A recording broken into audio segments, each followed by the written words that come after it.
Hello guys, मेरा नाम जशान अनवर है और आज के इस वीडियो में हम लोग देखेंगे कि आईटी सेक्टर का एक बड़ा स्टॉक ओएफएसएस के बारे में कि क्या ये स्टॉक मंडे को एक अच्छा परफॉर्मेंस दे सकता है, क्या हम इसके अंदर एंट्री ले सकते हैं। अभी आपके सामने ओएफएसएस का चार्ट मैंने ओपन कर रखा है, ये आप देख सकते हैं। ये ओएफएसएस का चार्ट है और हर एक कैंडलस्टिक एक दिन को दर्शा रहा है। तो हम यहाँ पर देख रहे हैं कि 3 दिन तक लगातार ये कंसोलिडेशन ही रहा, इसको हम कह सकते हैं, क्योंकि ये अप डाउन बिल्कुल उसी रेंज में कर रहा है।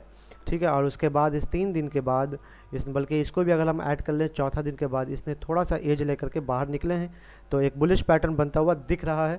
तो हमको और भी कई तरह के फैक्टर को चेक करना होगा इस बात को समझने के लिए कि क्या इसके अंदर हम लोग एंट्री मंडे को ले सकते हैं या नहीं ले सकते हैं।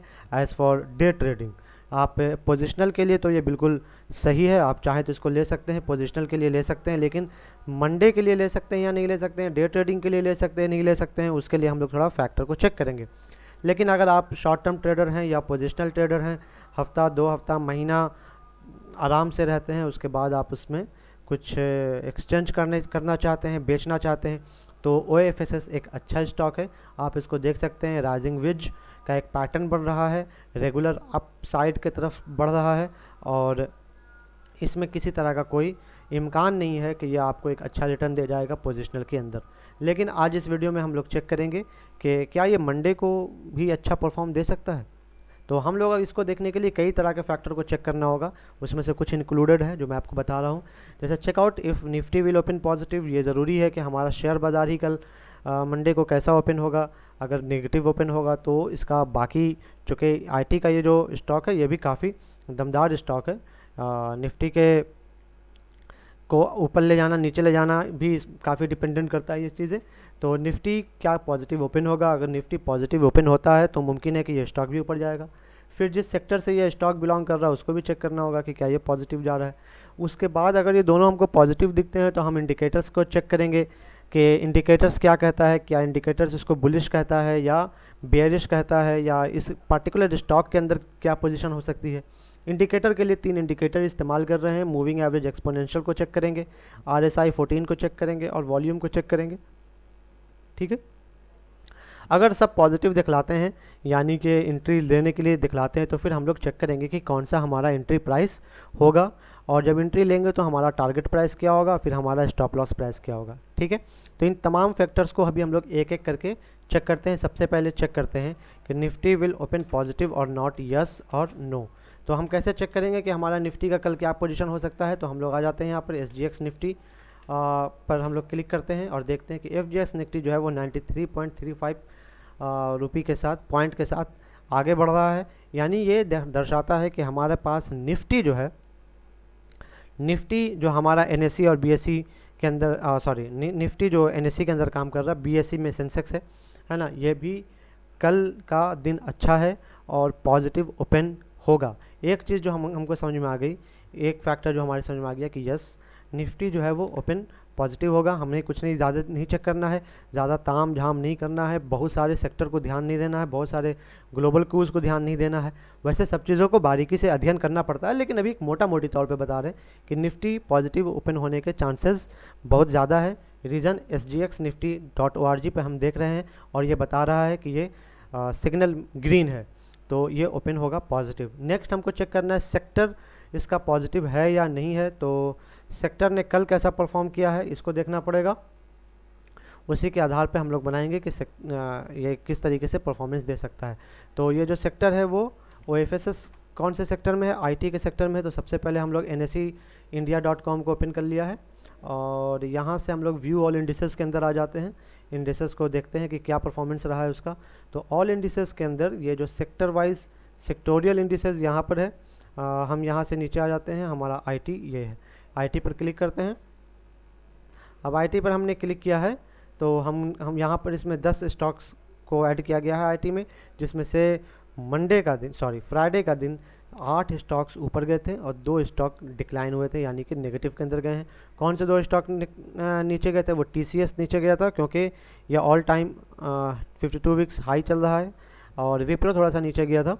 ठीक है, इसके अलावा कोई और नीचे नहीं गया है, सारे के सारे स्टॉक ऊपर गए हैं। OFSS के बारे में भी देख सकते हैं हम लोग, 37 पॉइंट का चेंजिंग आया है, 1.03% का इसने ये लिया है।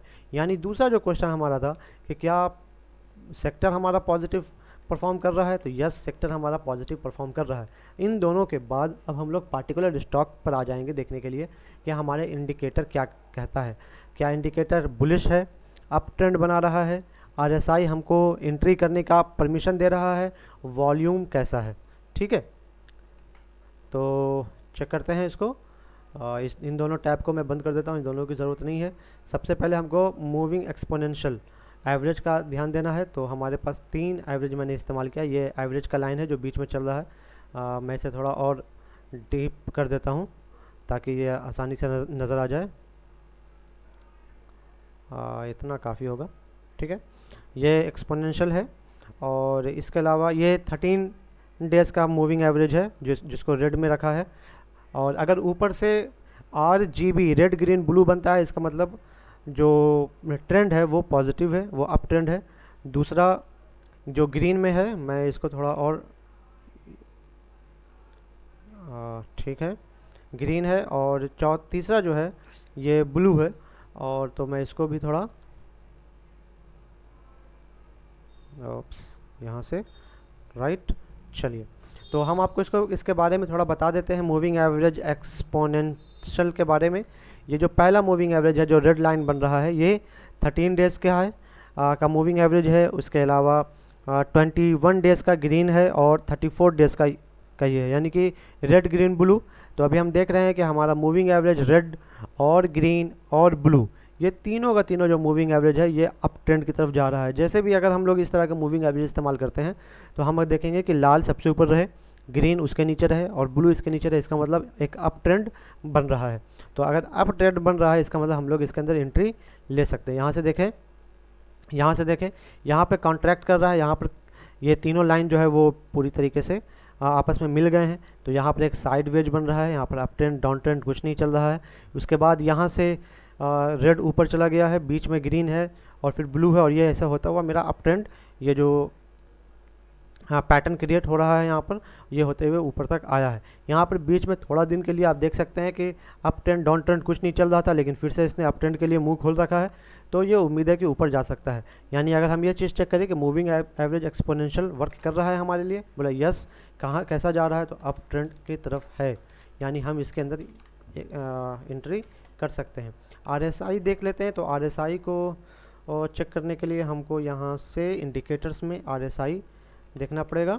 RSI रिलेटिव स्ट्रेंथ इंडेक्स है और ये कितना दिखला रहा है, यहाँ से देखें, ये 54 दिखला रहा है, यानी कि ये अबव 50 है, 50 प्लस है, यानी हम इसके अंदर 54 है ना, हाँ 54 है, यानी हम इसके अंदर अभी भी RSI भी कह रहा है कि आप इसके अंदर एंट्री कर सकते हैं। ये भी एक बुलिश पैटर्न बनाएगा और ज़रूर बनाएगा। इसके अलावा ये 14 डे का RSI है, तो हमें इसको चेक करना है कुछ कम से भी, यानी कि 3 डेज़ का भी हमको चेक करना पड़ेगा, ताकि जो लोग स्विंग काम करते हैं वो भी ज़रा देखें कि स्विंग में ये होता है कि जो अप ट्रेंड जा रहा है वो थोड़े से वक्त के लिए नीचे आता है, जो डाउन ट्रेंड जा रहा है वो थोड़े से वक्त के लिए ऊपर जाता है, लेकिन कंटिन्यूसली वो डाउन ट्रेंड ही जाता है। तो हम लोग 3 का लगा के देखते हैं कि ये ओवरबॉट जोन में तो नहीं है।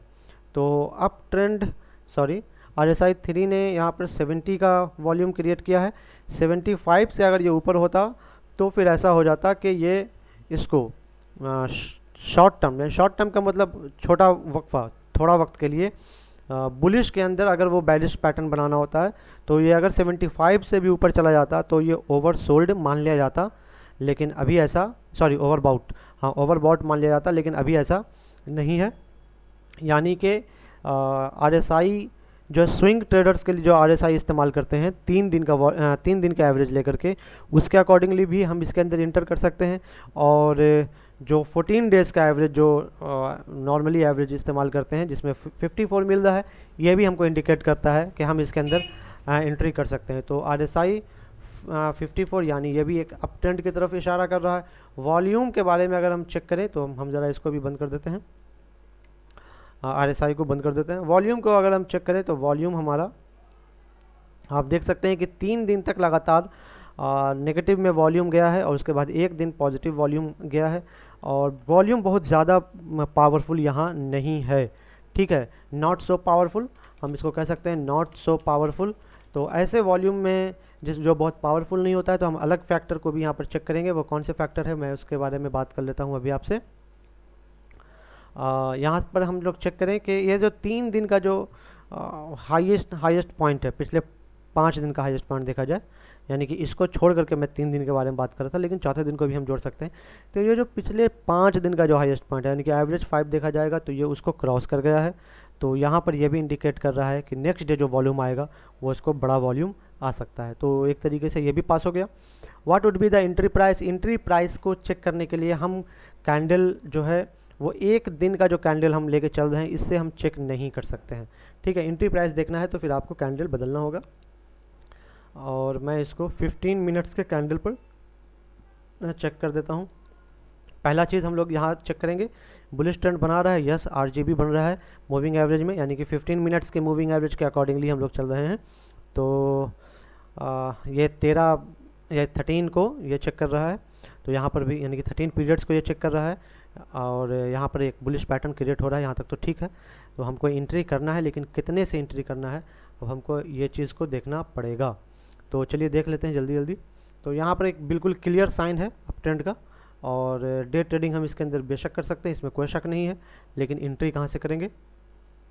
तो एंट्री हम लोग अभी 3637 चल रहा है, तो ये जो छोटा छोटा आपको दिख रहा है ना, यहाँ पर जो क्लोजिंग नहीं हो रहा है, इस सबको ऊपर हो जाने दीजिए, तब हम लोग एंट्री करेंगे। यानी कि प्राइस को अभी 3650 के आसपास, 3648, 49, 50 मान के चलिए, 50 के तक अगर पहुंच जाता है तब हम लोग यहाँ पर एंट्री करेंगे। ठीक है, तो ये हमारा एंट्री पॉइंट हो गया। यहाँ पर हम इसको एंट्री पॉइंट दे देते हैं। Entry point is 3650। ठीक है, तो एंट्री पॉइंट हमारा मिल गया 3650 पर। तो ये मेरा एंट्री पॉइंट हो गया 3650। अब ये है कि हम इसका टारगेट, यहाँ पर मैं इसको कर देता हूँ, इसको थोड़ा इधर घसका लेते हैं और इसको हम ऊपर रख देते हैं। ठीक है, तो ये मेरा एंट्री प्राइस हो गया 3650। 3650 पर हम लोग इसके अंदर एंट्री करेंगे, ताकि ये जो जितना भी छोटा छोटा रेजिस्टेंस है इसको ये तोड़ते हुए आगे निकल जाए। अब ये क्या है, अब हमको देखना है कि हमारा फर्स्ट टारगेट क्या होगा। तो फर्स्ट टारगेट हम लोग यहाँ पर देख लेते हैं।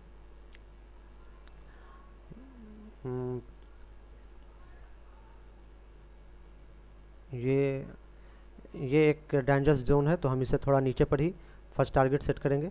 तो हम लोग यहाँ पर 80 पर टारगेट सेट कर सकते हैं, नो डाउट। ठीक है, तो 80 पर हम लोगों ने एक टारगेट सेट कर लिया है।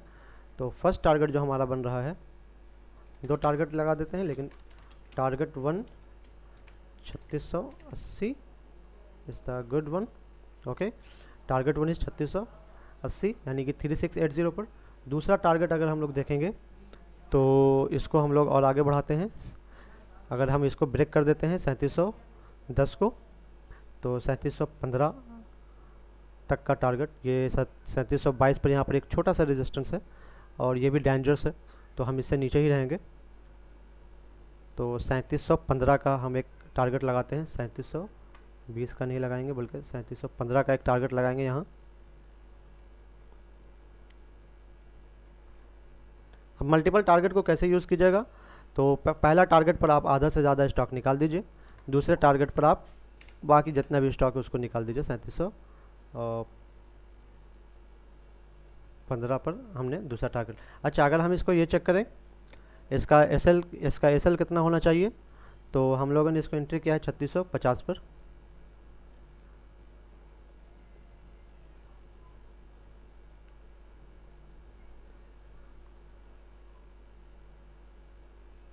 इसको थोड़ा बड़ा कर देते हैं।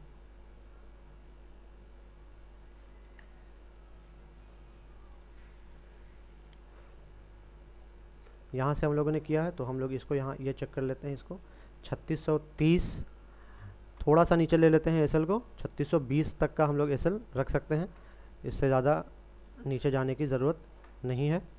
तो हमारा जो एसएल क्रिएट हो रहा है यहाँ पर, ये जो हमारा एसएल क्रिएट हो रहा है इसको छोटा कर देते हैं।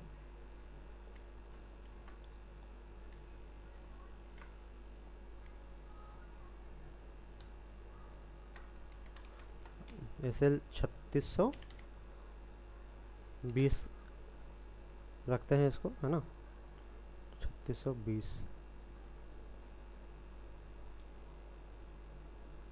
Okay, so this is the our entry point.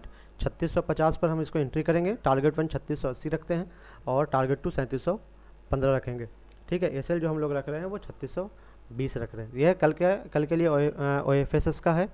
और अगर आपको मेरी ये वीडियो पसंद आई है तो आप इसे ज़रूर लाइक करें और आप इसे सब्सक्राइब भी कर लें और इसको शेयर करें अगर आपको ये पसंद आई है। Thank you for watching this.